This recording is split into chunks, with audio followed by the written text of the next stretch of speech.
알아. 전부 옷 벗어. 전부 목욕해. 전부 옷 벗어. 전부 새로 세탁해야 돼. 아주 뭐 군대식으로 기계적으로 철저히 잘 됐습니다. 그 먹는 거 뭐 정확히 주고요. 그래서 아주 뭐 부족함이 없고 모자람이 없고 뭐 더 필요한 게 없어요. 다 해주니까. 놀라운 사실은 저도 고아합니다마는 어머니 아버지 돌아가셨으니까 고아지요 뭐. 이 나이 먹었어도 고아는 고아입니다. 이 고아에 있는 아이들은요, 뭐 여러분 가운데 고아가 있어도 할 수 없고요. 나쁜 의미는 아니니까. 그렇게 좋은 조건, 좋은 사랑, 좋은 모든 형편을 따라 다 의식주를 해결해주는 이런 안식처 같은 곳에 살지만, 놀라운 사실은 고아원 원장님이나 그 아이를 가르치는 부모님들이 과연 의무적으로, 시간적으로, 체계적으로, 법적으로만 하는 거냐? 내가 낳은 자식을 사랑하며 기르고 키우듯이 그들에게도 그 사랑을 주고 있느냐? 그 아이들은요, 그걸 느끼고 있고, 듣고 있고, 보고 있고, 알고 있습니다. 그 사랑이 가짜인지 진짜인지 말이죠. 원장님이나 부모를 나쁘게 평가하는 게 아니라 인간의 생태가 그렇다 그 말이에요. 그래서 어머니한테 잘못했을 때 어머니나 아버지한테 혼나는 건 암만 울어도 별 관계 없어. 그 다음 시간이면 끝이요. 그 다음 시간이면. 그런데 만약 고아 출신이 그 원장님이나 지 잘못한 건 생각도 않고 원장님이나 어떤 부모한테 혼을 났다고 그래봐요. 그러면 쟤들이 네가 나 낳지 않았으니까 나 미워서 그렇지.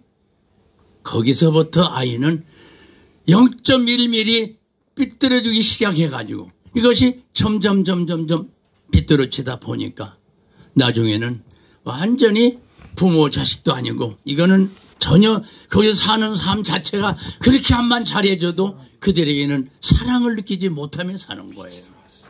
참 안타깝죠. 사랑은 부모님의 사랑을 받기 원하는 건 자식들의 당연한 본성이고요. 근데 사람이 이게 빵만 가지고 사는 게 아니에요. 사랑이 같이 먹어야 되는 거예요. 고아원에서도 그 좋은 시설에 그 좋은 환경에 그것만 받아 먹는다고 되는 게 아니에요.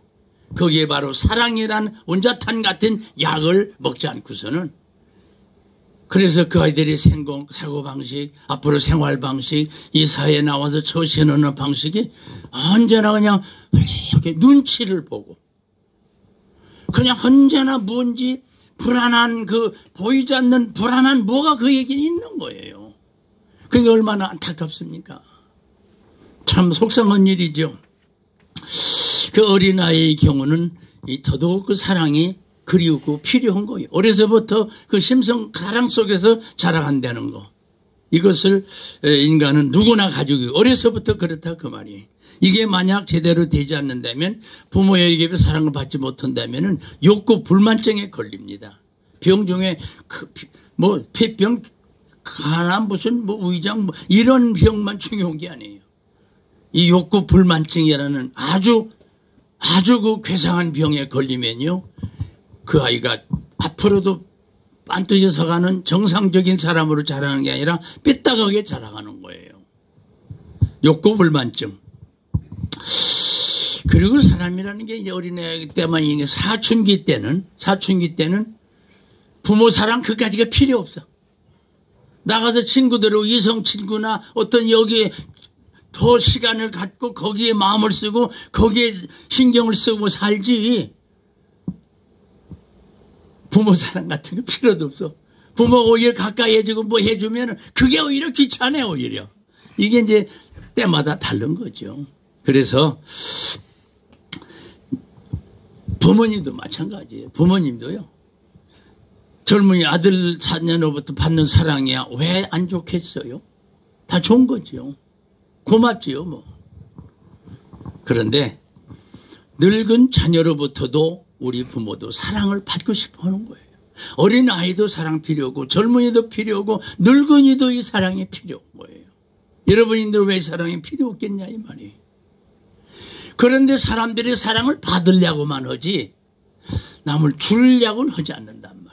또 하나는 하나님의 사랑을 받고 하나님의 사랑 받지 않으면 안 되는 것인데도 불구하고 사람들 지들끼리만 사랑하려고 그러지 하나님을 사랑하지 않는 경우도 많단 말이죠. 이것이 잘못된 인생들의 사랑이라 그 말이야. 왜 너희들끼리만 사랑을 주고받지 하나님 앞에는 사랑을 왜 그렇게 하지 않느냐. 이런 중대한 문제가 결함점으로 남아있는 거죠. 그래서 오늘 설교의 내용은 이렇게 해서 저 내용이 들어가 있고요. 여기서 이제 좀 더 결론적인 측면에서 말씀드린다고 하면 이 사랑이라는 것은요. 어느 누구나 받아야 되는 것이기도 하지만 부모나 배우자나 친구나 연인은 항상 나와 함께 할 수가 없어요. 그래서 그들로부터 때는 부모한테도 배신당하고 친구한테도 연인한테도 배신당하고 그러면 어떻게 되겠어요? 큰 곤경에 빠지는 거죠. 그런데 놀라운 사실은 항상 그들로부터 사랑을 주고받을 수 없지만은 그 한 분 하나님의 사랑 이분은 영원 불변입니다. 인간은 조건부 사랑을 합니다. 네가 나 사랑했지 나도 너 사랑한다. 그러다 뭔지 제 마음에 안 배지면 거기서 삐집니다. 거기서 틀어집니다. 왼수가 됩니다. 그동안 그렇게 가까웠던 사랑하는 사이가 말이죠. 이게 인간의 생태거든요. 그런데 하나님께서는 우리에게 항상 사랑을 주십니다. 그걸 못 느끼고 모르는 사람도 있어요. 그런데 모르는 건 자꾸 깨우쳐 줘야 되겠고 자꾸 배워야 되겠지만은 곧 하나님의 사랑, 이 사랑은 완전한 사랑, 이 사랑은 영원한 사랑입니다.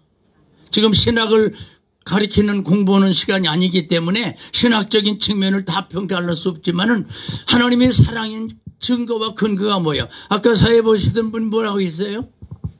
요한복음 3장 16절에 대해 사랑을 얘기했어요. 그 큰 사랑의 이치를 깨닫는 건요.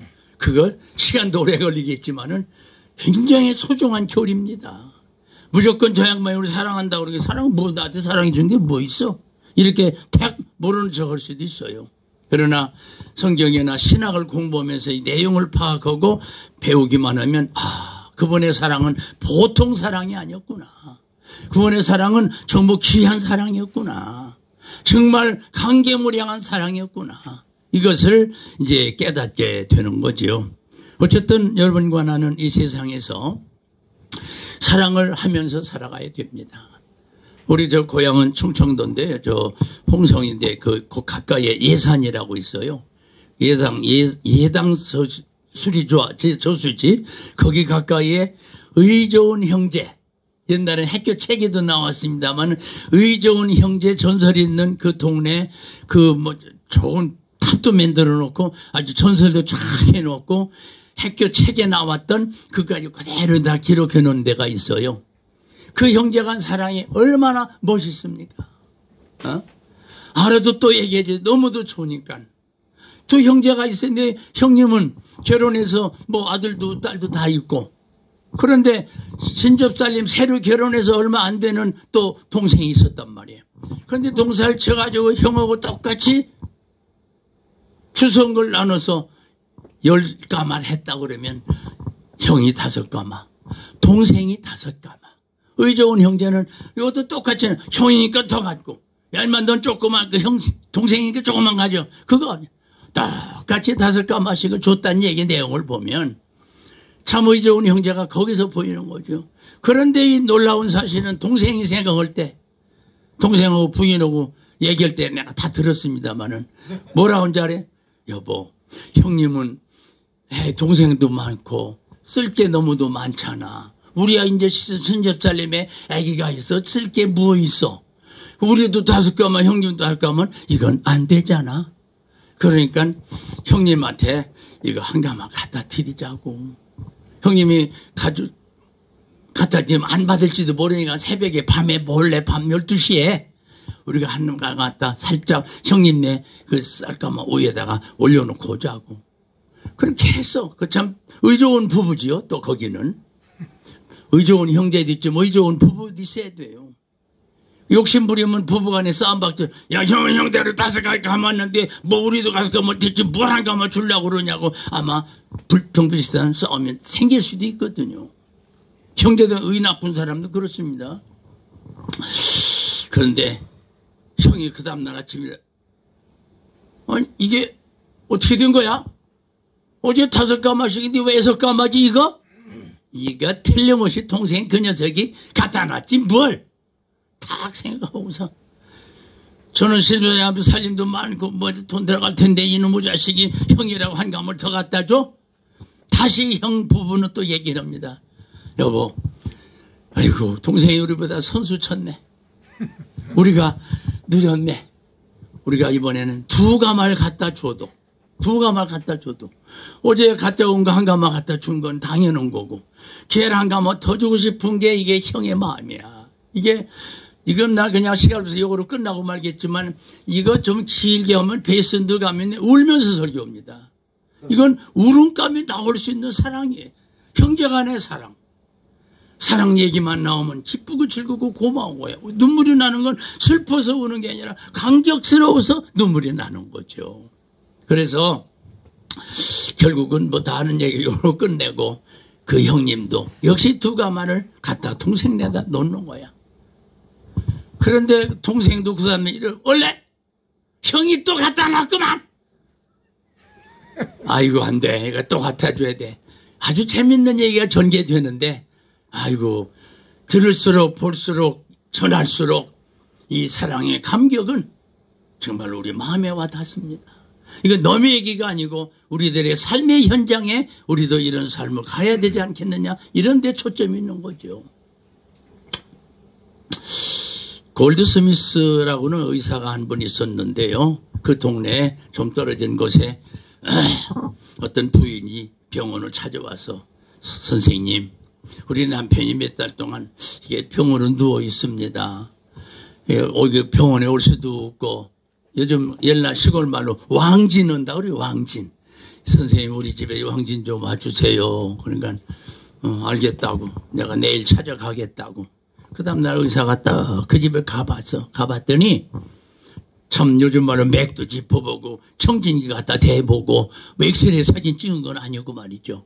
다 봤어요. 그래서 그 부인한테 내일 병원에 와서 약을 받아가세요. 약을 잘 지어놓을 테니까 약을 받아가세요. 예, 선생님 고맙습니다. 그 다음날 딱 갔어요. 근데 요즘 말로 요만한 바카스 박스 많은 박스를 하나 줘. 이거 약을 갖다 드리시라고. 이 약을 특효약이라고. 그래가지고 바카스 박스 많은 데다가 이걸 탁 줬는데 얼마나 드릴까요? 요담이 낫거든 주세요. 의사가 약값도 안 받아. 고맙습니다.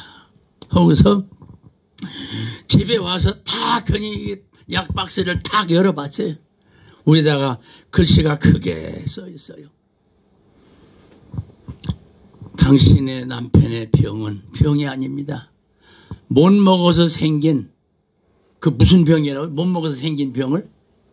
영양실조입니다. 어떻게 알지요? 영양실조 걸려봤던가 봐. 의사 아들이 영양실조입니다. 영양실조는 돈이 약입니다.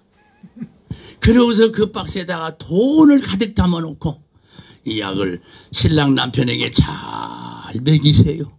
이게 처방이었어요. 이게 약이었어요. 뒷얘기는 안 할게요. 이 의사가 멋진 처방을 내렸죠.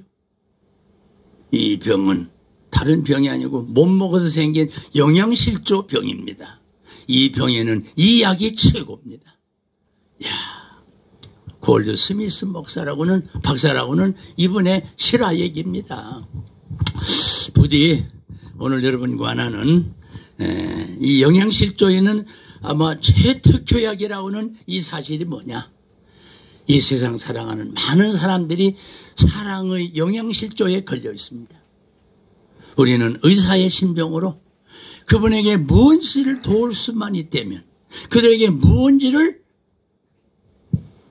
사랑을 베풀 수만 있다면 우리는 골드 스미스 못지않게 하는 의사와 같은 사람이 아니겠나 이런 생각해 보면서 부디 오늘 여러분과 하나는 결론적인 말씀은 간단합니다.